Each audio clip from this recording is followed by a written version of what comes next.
Fortunately, I use Chatbooks, the app that automatically turns my Instagram photos into adorable photo books. Think about all those photos you've already posted to your Instagram account. That's a whole collection of Chatbooks waiting to happen. Just connect your account, review, and order. Holy sweet Meghan Markle, it worked! Chatbooks. Live your life and let Chatbooks print it, one $10 book at a time.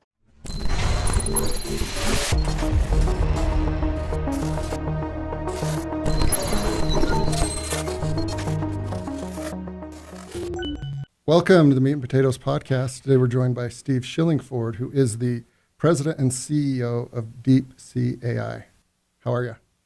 Great. I'm very hot. So am I. I mentioned beforehand we had an emergency spike ball game, and that was ill-advised. So if I look frothy, I apologize. DeepSee AI, what is it? Where did the idea come from? Yeah, so I've done a couple startups in my life, and one of the few things that I'm sort of good at is kind of spotting patterns in the sort of broader industry. And DeepSee was really founded out of the idea that there's this sort of convergence of lots of AI, what I call feature companies, have left the customers who bought their product sort of very dissatisfied. They've been selling them erector set pieces, Lego pieces, if you will, with this great thing called AI. And the customers haven't really been able to do anything with it.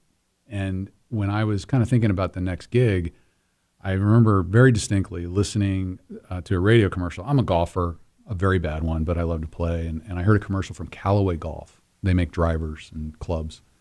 And they were advertising their next driver, which was designed with AI. And I thought, okay, if Callaway Golf is advertising AI as a sort of feature to general purpose, normal people, we've reached a peak on something. And, the hype cycle in technology, it's well understood. There's this sort of like spring of innovation, and then there's a kind of a peak where everybody goes, this is all crap. I don't want to buy it anymore. It's called the trough of disillusionment. And I thought that we could build a platform, or what we call data rig, that would actually take advantage of that sort of disenchantment. The whole idea being there's a lot of interesting technology around natural language processing and artificial intelligence and deep learning and all the acronyms, but no one's actually been able to get value out of it in a real sort of operational way. So as I have said before, there's lots of data science. There's really not a lot of data operations that's leveraging that data science. So I thought, let's build a data rig. Like, a rig mines in raw material, it refines it, it sort of, produces like an output, and then it sends it down through a pipeline. Why can't we do that for data?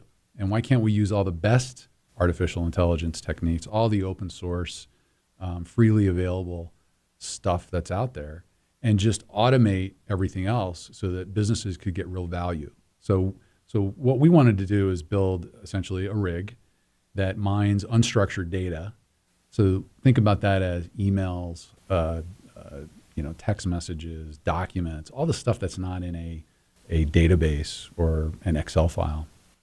Mine that, use natural language processing and all that sophisticated science that candidly I don't know much about, and surface insights, surface trends, surface things that I didn't know to even ask for, and offer that to our customers to help them along their journey in sort of this broadly labeled digital transformation. So that was like really the genesis. And I know how to build platforms. I've got great people on the team who have done this time and time again, going back to previous companies. And I thought, why can't we just do that for the AI space and, deliver that value to enterprises and, not necessarily replace all that fancy, sort of flux capacitor stuff that's going on in the science side, but really deliver real-time business value. Yeah, cool. Yeah, I'm glad I'm not the only one that's disillusioned, and I'm not even technical, but we'll keep talking about golf a little bit. IBM's a big sponsor of the Masters, and it's great because they don't show commercials. It's just like Coke and IBM for a little minute. And 5-10 years ago, maybe even longer, Watson was doing all sorts of cool stuff and then kind of promising the world. And then you live your day-to-day life. You're like, I don't see any of that happening. Yeah. Or it's just might as well be 1986 for somebody like me. Yeah. if you're not working in it, I guess. Yeah.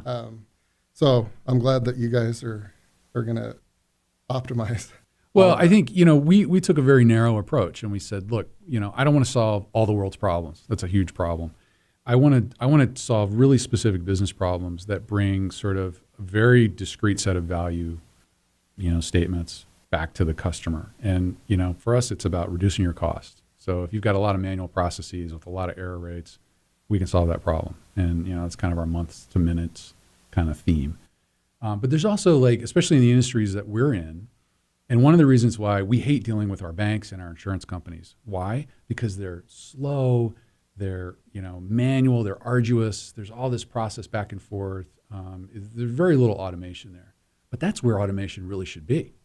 And so, mitigating the risk of automating those processes so that when I submit my mortgage application or life insurance policy application, I don't get mispriced or misquoted, or I don't end up having to go sign another 100 papers that I don't read because I missed a statement or an interest rate change.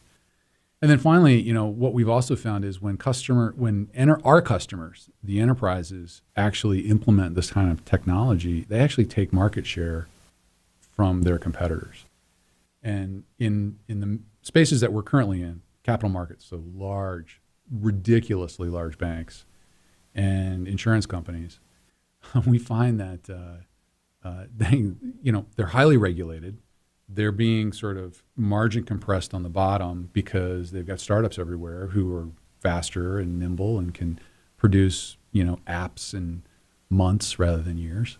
And then at the top, there's just this regulatory overhang and burden that, costs a lot of money, which they obviously pass on to me and you. Yeah. What we find is that, the faster they can automate and optimize with, technologies like DeepSee, the more they can take from their competitors. And obviously that translates to the bottom line, that translates to happier customers, all the good things that, hopefully get passed on. Yeah. So if they optimize and go from months to minutes, I assume that results in happier customers is an easy one. Yep. But then also probably they can reassign employees. What are the ramifications once that's implemented? It's an interesting question because there's a broader, I think Mark Benioff's talked a lot about this, where AI is going to happen. The implementation of AI, we're living it today. Like even in our phones and in our cars, we just had a moment where Siri popped up and, tried to answer a question we didn't ask her. Right. That's all creepy, but it's everywhere and it's hidden. My driver has AI in it now, right? So, but the problem here is, what are the downstream kind of human implications? I don't have great answers for that. What I do have is history.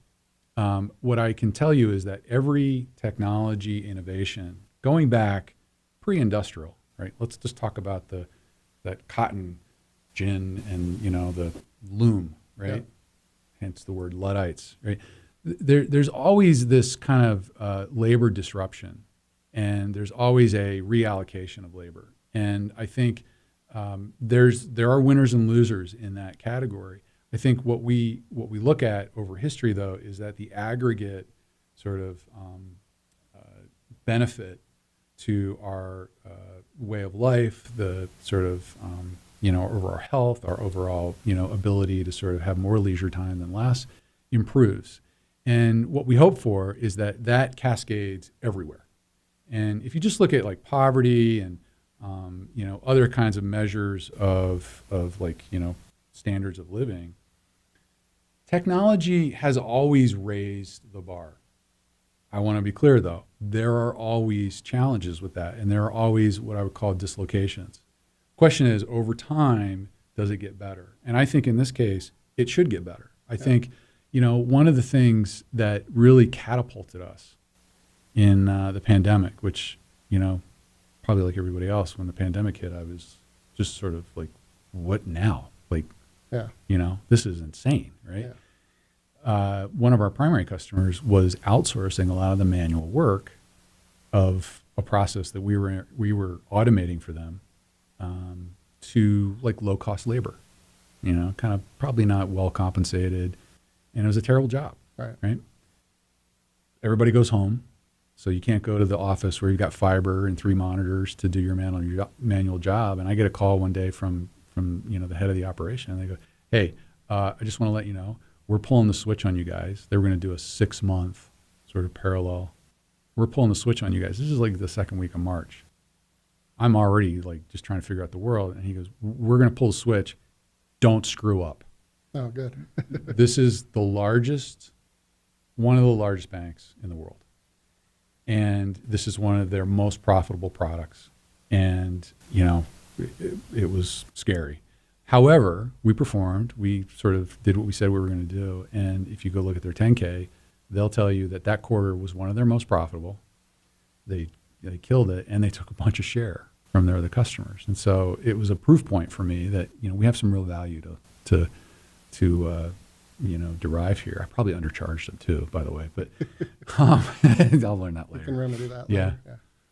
Well, he should have led with, we're switching to you instead of we're pulling the plug and don't screw up, right? Yeah.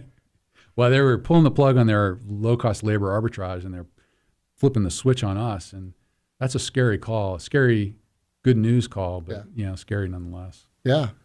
Well, I when I go back to the family farm in Nebraska, the combines and tractors, I can see that occurring right, with AI. Yeah. And you can follow the value chain there. Like that will enable people either more leisure or they can go work on something else. Right. So when it works, it's pretty fun to watch. And, Yep. you can either be a part of it or put your head in the sand. But to your point, it is going to happen. Okay, so you're building these platforms and you're onboarding pretty big clients, sometimes like that. Yeah. And as the CEO of a scaling company, where do you need to focus your time and efforts, and where do you find enjoyment focusing your time? Yeah, so having done startups a couple times, I always tell people that, you're not really a CEO from 0 to 25 employees. You're really just one of the team. And, one day you're taking out the trash, trying to figure out, how to bring on a new employee. And the other day you're sort of in front of a customer trying to tell a story, half of which isn't even built, right? It's all kind of scary stuff. But once you kind of stabilize around that, and I just raised a Series A, so it's sort of like you have an idea, you've got a team, and you've got some traction. That's really the 3 kind of markers for Series A company. You think of your time as a pie chart.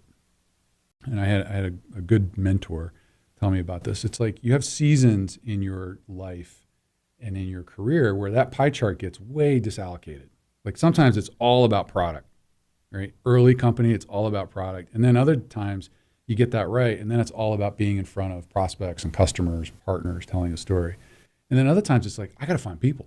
Like I got to recruit. I got to tell the story. I got to make people believe me that this is a good company to work for. But at the end of the day, there's only 3 jobs a CEO has to do, in my opinion. And one is you set true north.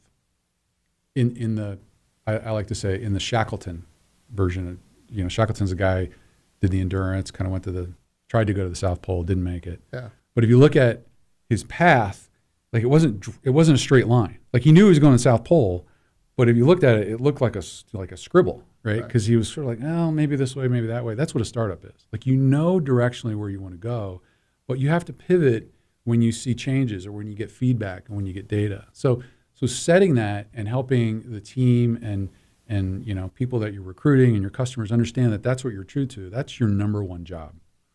The second, and I would say equally most important job is you got to find great people and let them do their job. You can't micromanage it. You can't be over their shoulder. You can't be like, giving them a recipe and say, cook that meal for me. Yeah. You have to say, you know what? You're really good at building product. Go do what you do. Let me know when you need me to plow the road. Let me know when you've got blockers and I'll help chop that wood. But at the end of the day, get out of the way, right? And I think when you empower people like that, they do great things. And then the third thing is don't run out of money, right? Make sure there's money in the bank. Always be thinking ahead. Be frugal. Be, sort of wise, but also, know when you've got to start thinking about fundraising or, whatever you need to do to make sure that the lights are always on. Yeah. It's like that's an obligation that you have to people that you hire, and I take that very seriously. Yeah. So, yeah, that's great. I love it. Simplify it to 3 things. So you guys, as you mentioned, raised 22.6 million, Something like that. something like that, Yeah. Series A. So you go through the process, which is arduous, and you did it during COVID, Yeah, with COVID. with COVID, Yeah, and who knows who else had COVID who Yeah. you were talking to. Yeah. So a bunch Well, of tired, sick people. yeah, and over Zoom, Yeah. which was insane, Yeah. painful. Like that was, I just never thought that was possible. But I would tell you, the last time I did a Series A was the 2008 Great Financial Crisis. So the same physical and emotional pain that I went through was sort of like, you know, I could relate to that, right? Yeah. Like I picked my cycles really badly. So the world knows if you're raising Series A, something bad's going to Yeah, happen. yeah. Watch out. Okay. So every decade or so. Yeah. Got it.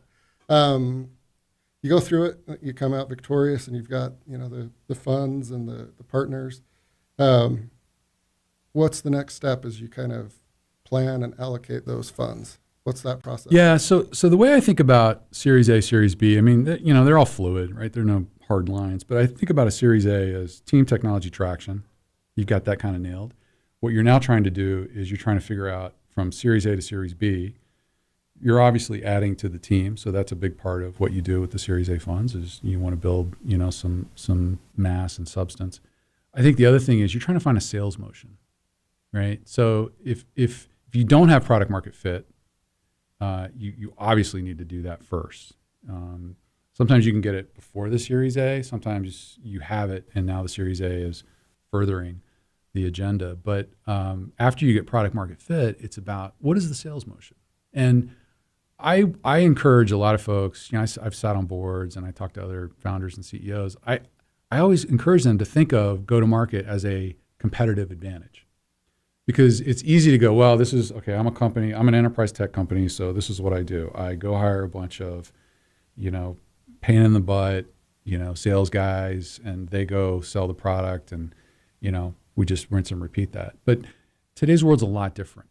You know, the go-to-market's different. The how we think about delivering product and how customers want to buy product is really different. So I think a lot about capital efficiency. I think about packaging. I think about, you know, what's the best way for the person that I'm selling the value to adopt my product with the least amount of friction. It sounds complicated than it is, but it's just you have to put yourself in their shoes and think about how they buy things, think about how they evaluate things. And I think it's a big part of the kind of journey from A to B. Yeah. Now, obviously, you got to add your customer list.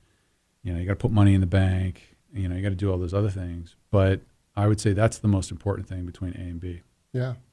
Well, I'm intrigued on the actual how you sell this product. Yeah. Because there's a lot of people selling a lot of stuff in this world. Yeah, totally. And you mentioned a big bank. Yeah. They're probably a little bit trickier to sell to than Mom, Pa. Nightmare. Yeah. Nightmare. Probably a little bit easier than like the CIA, but maybe not. I don't know. I've sold to them too. Yeah. They were easier. Okay. Yeah. Yeah. So the poor banks Yeah. have all sorts of rules. So how do you Yeah. do it? To be continued, part 2. No, I think the answer to that question is there's this, you know, the other thing in venture and startup and, you know, there's a buzzword bingo is off the charts, right? The older I get, the less I want to digest all that crap, but there are some good things coming out of it. And one of them is this notion of something called account-based marketing, which, you know, everybody says ABM. That's the big thing. And the idea behind ABM is really, you don't just like pay Google money to put you in front of potential buyers, and you might get the CIO of Walmart, you might get the, you know, custodian at Walmart. Who knows, right? Very indiscriminate, and Google gets rich, and that just kind of pisses me off. So I don't like that model. What I like is, I like the model that says, I have a large bank. They have peers, and those peers have the same problems. Yeah. So how do I build profiles? You know, some agencies would call them dossiers, right, of those customers so that I can target them with messages that actually have impact. Like, you know, I'm always looking for ways to organize the information overload that I have to sort of absorb between email and Slack and text and, you know, all the other stuff that we're all dealing with. And so any kind of inbound that sort of offers me an answer to that, I'm intrigued. right? And sometimes they're very good at the headlines. I think account-based marketing for large enterprise companies is the future. I think that, everybody goes, wow, it's all about cloud. Cloud's interesting, but cloud's just a mechanism. It's just a vehicle. Like, I don't think you can sell your value to the cloud. I think you have to deliver value through the cloud, which is, it's not earth-shattering, but it is a different paradigm. And for us, the good news is we have happy customers. They talk to other peers, and those peers want to know, why are you so happy? And so they go, well, because we worked with these folks. And so we do a lot of that. And so we actually think about a very small list of targets. Like, I'm talking 10 to 20. And we go after them very hard. And, we expect to get some of them, and we'll qualify out the others. But the ones we get are going to be the ones that sort of carry us into the Series B and the growth, expansion kind of opportunities. Yeah. So you make a sale, and then you've got to get them paying and onboarded and using the product. How long does that take? So, a lot of these banks, they can't buy a ream of paper in 3 months, let alone millions of dollars of software. We've gotten better at being able to sort of compact the, setup, configuration, deployment into sort of a 90 to 180 days, so 3 to 6 month kind of time frame. That has all kinds of caveats, because in some cases, there's a regulatory check.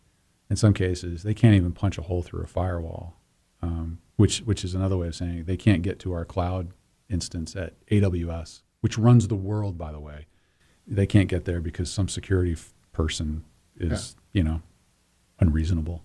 So, we deal with all those things. But the good news is we have a lot of experience on the team doing that in prior companies. And as I always tell folks, in prior companies, we built software and deployed it to the same agency that hoovers up all of our communications, including Tucker Carlson's, for the Western Hemisphere. And so if I can deploy to them, I can deploy to you. Sure. And that's literally how I talk about it. Like, yeah. I know how to secure, I know how to, do the things that you need to do to make this successful. And so some of that, there's very few benefits of being old, but that's one of them, right?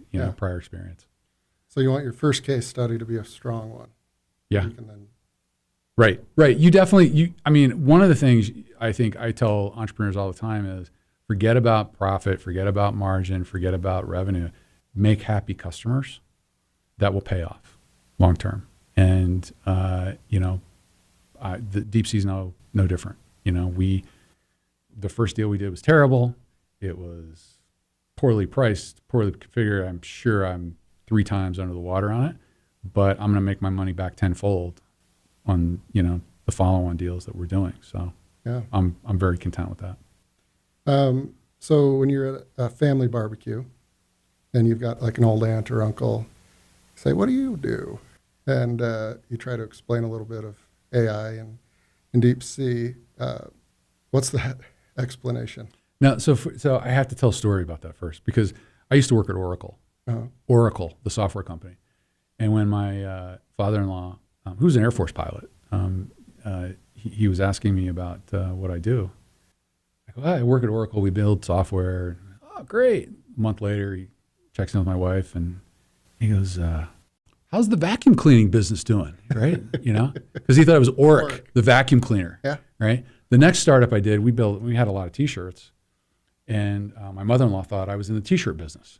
Right. So the net is none of my relatives ever pay attention to what I do, and so I don't talk about it very much. But what I try to tell them is, all that frustration and sort of overhead and paperwork you have to fill out when you do, life insurance policies or mortgages or application for credit. You know how painful that is. We automate all of that, and we use technology to make it faster, better, cheaper. Right. That's all I tell them. And at the end of the day, they don't care.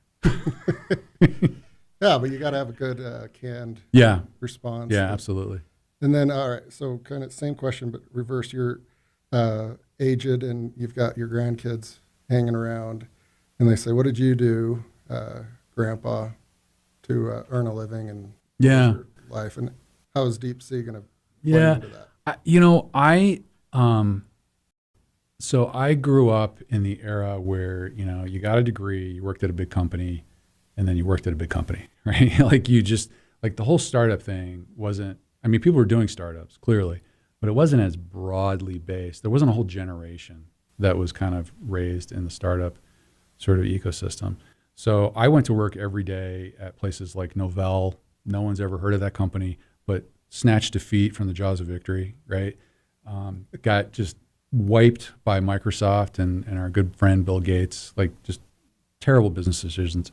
But I did have the good fortune to work with folks like Eric Schmidt in the later years, and I learned a lot about what not to do. And then I joined Oracle, and I learned a lot about how you communicate messages of very complex technology to folks who then end up giving you large sums of money.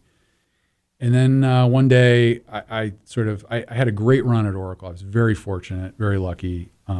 And this same good friend, actually Ron Hines, who's at Signal Peak, great mentor. He said, "Hey, let's go have coffee." And I said, "I don't want to go up the food chain at Oracle. I'm just not going to be that guy to manage a bunch of people like me. That would be a terrible life. I don't want to do that." So he said, "Hey, come over here. We're doing a venture capital thing with Canopy. Pick a company and go run the sales and marketing group and go to market." And I said, "That sounds fun. I'll do that." So I did that. Didn't know anything about startups. Didn't know anything about Series A. Didn't know crap. A month later, I'm the CEO. That's another podcast because the CEO, and at one point the board just threw me the keys and said, "Do you want to be the CEO?" And I said, "Me?" I said, "Okay." And this was 2007, right before the world caved in. And I got sort of baptized by fire. Yeah. And then, did Solera, had a great team, unbelievable people who put up with a lot of learning for me. And then I did another startup, which, I didn't have as much success, but it was a great experience and I made great friends there. And then, I'm on my third one. I don't know if this is, the last one or if I'll do another one, but I feel like I'm a guy who takes a raw idea and turns it into a business, creates value. And ultimately, that's what goes on my gravestone. Yeah. Well, what I really want to go on my gravestone is, I told you I was sick, right? But the second thing I would put in is like, I build things. Now, am I a guy to take a company public? Probably not. I mean, look at me. I don't look like a public company guy, but I love to tell a story. I love to hire great people. I love to imagine a world that is unencumbered with what has happened in the past. Yeah. And I don't believe in, I'm always sort of taking positions on ideas and issues as well. My CTO, Brian Sparks, unbelievable guy, super smart, has done many more companies than me. He always says, what we could do? And I love that. I love that idea of just being able to view the world with that kind of wonderment. Yeah. And that's, if I get compensated along the way, then that's pretty cool. Yeah. Well, if AI and you guys and everyone in the industry does their jobs, then I told you I was sick won't exist because the AI would have figured that out. I'll be plugged in the Neuralink, and they'll just give me another sleeve, and I'll be great, right? There you go. 200 years later. Yeah. All right. So you've got a little spending money in the bank, but obviously that was one of your things that a CEO does, make sure that stays in there and is allocated frugally. What are you most excited about for the next 12 months as you build out the team and product? Well, I think, I always tell my folks, don't confuse selling with implementing, right? Selling is about painting the picture of what if and the possibilities, and it's always the happy path. Implementing is always hard. Yeah. So when you're raising, every entrepreneur has done this. There's always a bit of a sell the smoke, backfill with the fire, stretch the rubber band a little bit. So some of this is, actually delivering on, some of our ideas about where the tech can go, and candidly leveraging the great traction we've already seen. So I think, some of that is like, we need to continue to chart that, what we call knowledge process automation, and get the rig out there where people can actually get value from it, and then continue to make our customers happy along the way. So make sure the product is fit, make sure our quality is good, make sure that the feature set is properly ordered and delivered. And that's a full-time job, which I don't do any of it. I just show up and talk to folks and see how it's going, and try to do those three things I talked about earlier. Yeah. I like the rig analogy. It's good. It's very good. I told you the rig hunt. My team pushed back. They thought it was too fossil fuel heavy, and I said, well, you can mine crypto. Right. You need a rig. Yeah, you need a rig. Absolutely. Well, this has been very fun. And again, thank you for taking the time to join us. I've learned a lot, and it's obviously exciting to you and your team. So congrats. I really appreciate Silicon Slopes having us. You bet. Thank you.